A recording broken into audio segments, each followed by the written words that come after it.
So I've always had advisors that are close to me that we can call on and say, what do we do now? Very valuable part of my experience of building my company. And one of our advisors taught us this concept called R&D.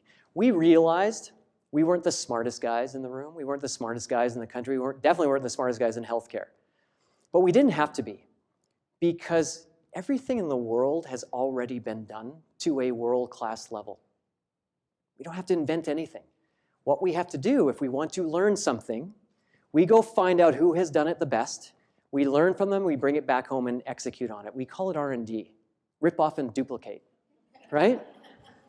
We don't have to invent things. We don't have to pretend we're smart. We just have to find out who has done it to a world-class level. So Ken and I realized we do not know how to build culture.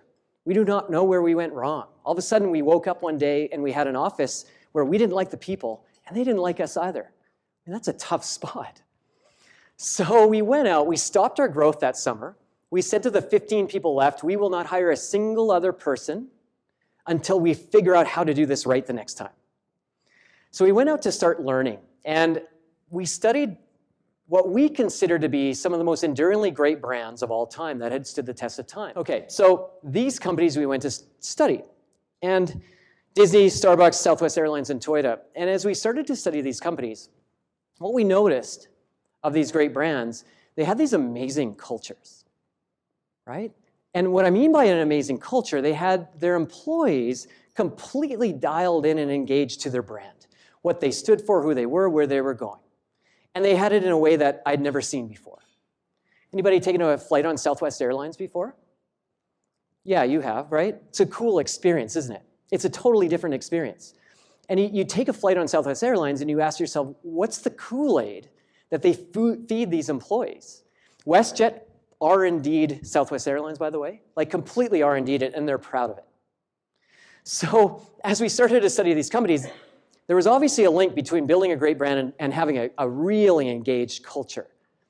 So we said, why? What do these companies really share? And as we started to scratch below the surface of what made these cultures great, and therefore what made these brands great, all of these companies, and all of Jim Collins' good to great companies and the companies that built to last that he proved out to be the best, most enduringly great brands in the world, they all shared only one thing in common. They're all very different companies. One thing they shared in common.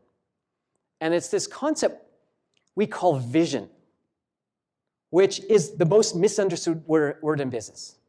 And if I asked everybody in this room what vision means, you would all have some kind of idea, but you'd have different answers, and very few would be probably right.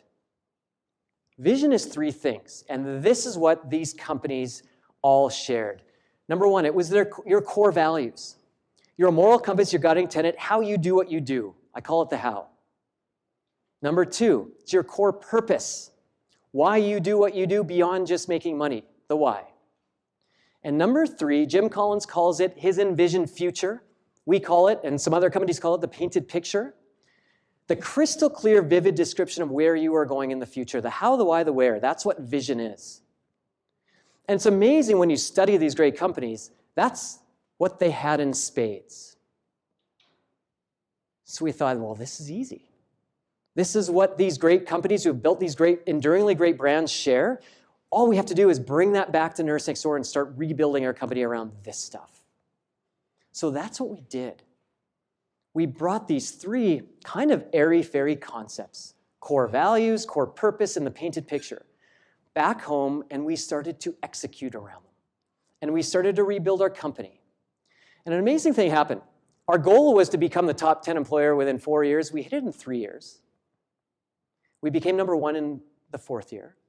We went on to win the Top Culture in Canada award. We're consistently one of the top 10 employers in the country. We were named the smartest company in Canada last year by Profit Magazine. This is why, right? We win these awards and we ended up building this amazing culture all because we became so focused and crazy about building a company based on our core values and our purpose and our painted picture.